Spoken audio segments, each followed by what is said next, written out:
meu povo! Voltamos com a nossa Jornada do Tesouro! Como se lembram, nossos participantes tiveram tempo para trabalhar o segundo desafio da jornada. Vamos conhecer as soluções? Vamos começar com Maria Flor. Então, para essa solução, eu entendi que eu precisaria de referências. Mas também entendi que eu não conseguiria encontrar essas referências sozinha. O que eu fiz? Sentei para conversar com o Vitor e tentar compreender um pouco a visão de quem vivenciou aquela situação, né? Quais eram as expectativas, as urgências, e dessa forma eu consegui me conectar um pouco com a situação. Mas eu precisava de algo mais concreto. Eu confesso que eu gosto de leituras, tenho o hábito, mas mergulhar em enciclopédias, ao invés de mergulhar em si, não é muito meu forte. Então eu também pedi ajuda a Laura, e ela me indicou alguns livros que me nortearam, né, um pouco para tomar essa decisão, essa solução. E eu trouxe alguns trechos para a gente refletir um pouco. O primeiro é de Pierre Weil. Ele diz que a arte de estar em paz consigo é a ecologia interior. A arte de estar em paz com o outro é uma ecologia social. E a arte de estar em paz com a natureza é uma ecologia ambiental. O segundo trecho faz parte do Livro dos Espíritos, capítulo 5, a lei da conservação. E eles dizem que a Terra ela produziria o necessário se o homem soubesse lidar com o necessário. Se o que ela produz não basta para o homem, é porque este está empregando no supérfluo o que ele deveria empregar no necessário. E por que eu estou falando sobre isso? Porque o consumismo, ele acaba concentrando essa produção nas mãos de um pequeno grupo privilegiado. E isso acaba deixando todo o resto da humanidade sobrevivendo com menos que necessário. Esse consumismo também, ele produz lixo, ele gera uma degradação ambiental e tudo isso acaba esbarrando na ecologia ambiental que a gente já falou aqui. O meu convite para todos os moradores da Rua da Confusão e para todos que estão assistindo essa jornada hoje é para que nós ativemos em si uma responsabilidade tanto individual quanto coletiva, no sentido da gente compreender que as nossas ações elas reverberam como ondas no universo e impactam na vida de outras pessoas, assim como as ações dessas pessoas podem também impactar as nossas vidas. Kardec perguntou no Livro dos Espíritos, pergunta 799, de que forma o Espiritismo conseguiria auxiliar no progresso da humanidade. E eles responderam que é através da destruição do materialismo, que é a chaga da sociedade. Lembrando que a poluição que a Laura trouxe na sua problemática, ela não se encerra no material. Os nossos pensamentos, eles também produzem energias, produzem psicosferas que podem sim afetar negativamente ou positivamente a vida de outras pessoas, o ambiente. Então é importante que a gente também ative uma vigilância constante dos nossos pensamentos e das nossas atitudes. Não é algo que a gente vai conseguir fazer da noite para o dia, não é algo que a gente vai aprender assim, mas é um exercício diário de perseverança e de amor a si e ao próximo. Precisamos aprender a olhar para o todo. Maria Flor, mais uma vez você nos fez meditar, mas agora de uma outra forma. Nos fez meditar com reflexão de qual o nosso papel com relação às nossas ações e como podem e vão afetar a vida de muitas pessoas. Seja por um simples papel jogado aqui e ali, seja pelo desperdício diário de recursos que que consumimos de maneira desordenada e ainda por nossos próprios pensamentos confusos. Obrigado, Maria Flor. Laura, pode apresentar a sua solução. E falando um pouco da solução, foi realmente um processo chegar até ela e eu precisei de ajuda para conseguir chegar a alguma conclusão. Primeiro eu entrei em contato com o Vitor, porque eu precisava vivenciar essa experiência, né, de estar na Rua da Confusão, e ele me deu contato. E com isso eu consegui alugar uma casa na Rua da Confusão para poder ter essa experiência prática. E conversando com alguns vizinhos, algumas pessoas da rua, eu percebi o seguinte: as pessoas não eram ouvidas.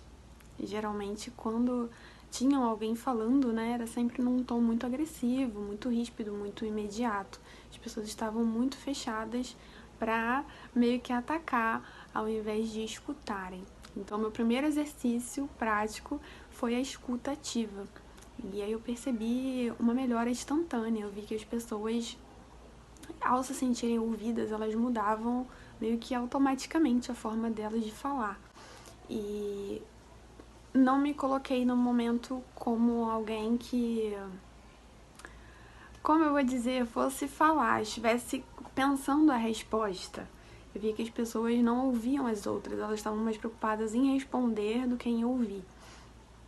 E para entender melhor como eu estava me sentindo, porque no início foi um misto de sentimento, não sabia muito bem como lidar, eu entrei em contato com a Maria Flor e ela me passou alguns exercícios de respiração e, colocando eles em prática, eu consegui acalmar a ansiedade que a má comunicação causa.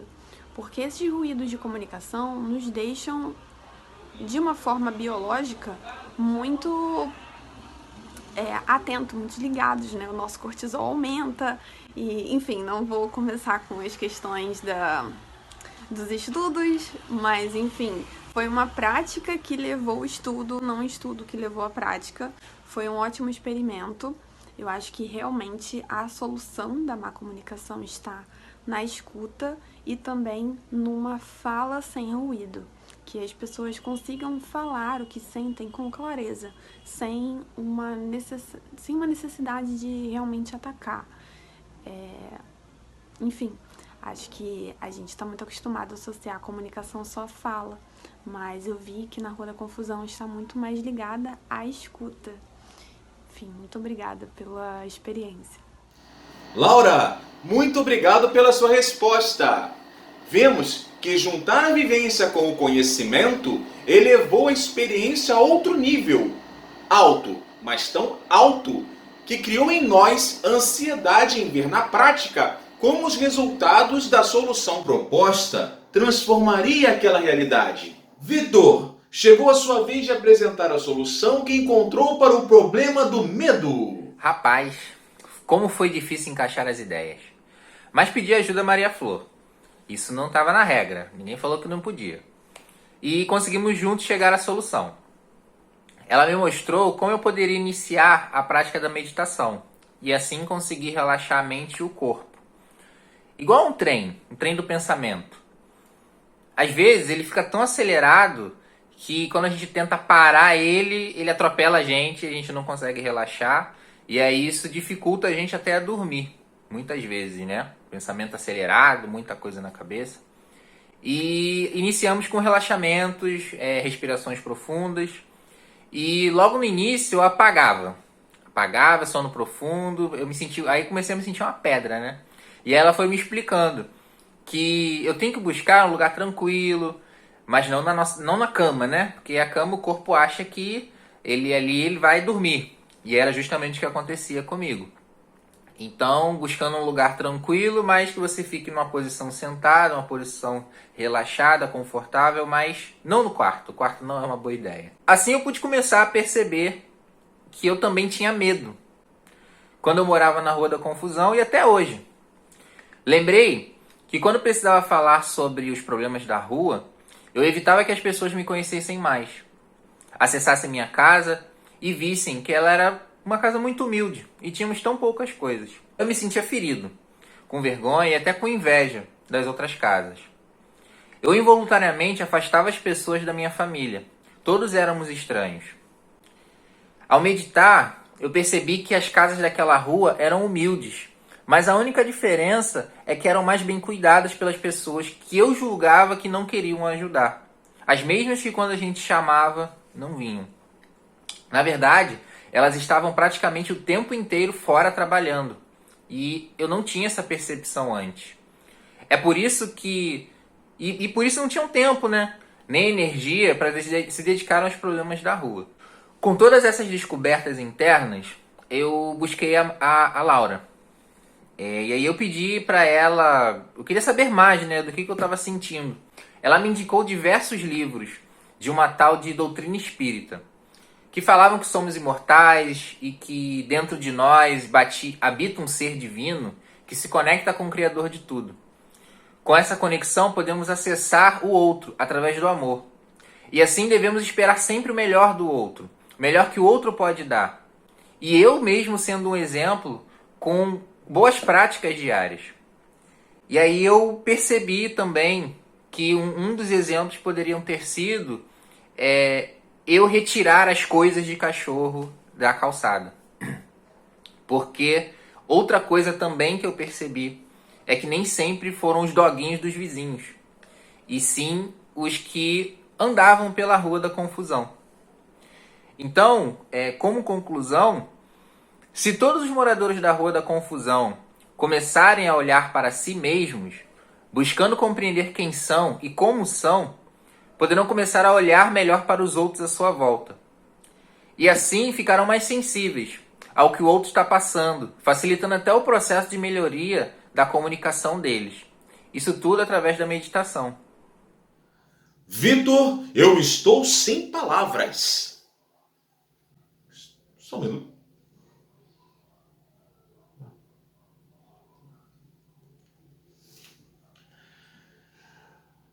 Meu povo, nossos jurados especialistas estão me dizendo alguns pontos que você destacou na sua busca pela solução do medo. São eles: necessidade de inteligência emocional, o acolhimento dos sentimentos e emoções seus e dos outros, e ainda a proposição de uma educação positiva baseada no exemplo. Muito bom! Muito obrigado por compartilhar conosco seus sentimentos. Então, caro telespectador, chegamos ao final do nosso segundo desafio. Como será que nossos viajantes se saíram? Seguindo o nosso protocolo, nossa equipe se reunirá com jurados especialistas para definir quem será o grande vencedor da Jornada do Tesouro. Aguardamos vocês no nosso próximo e último episódio. Bye, bye!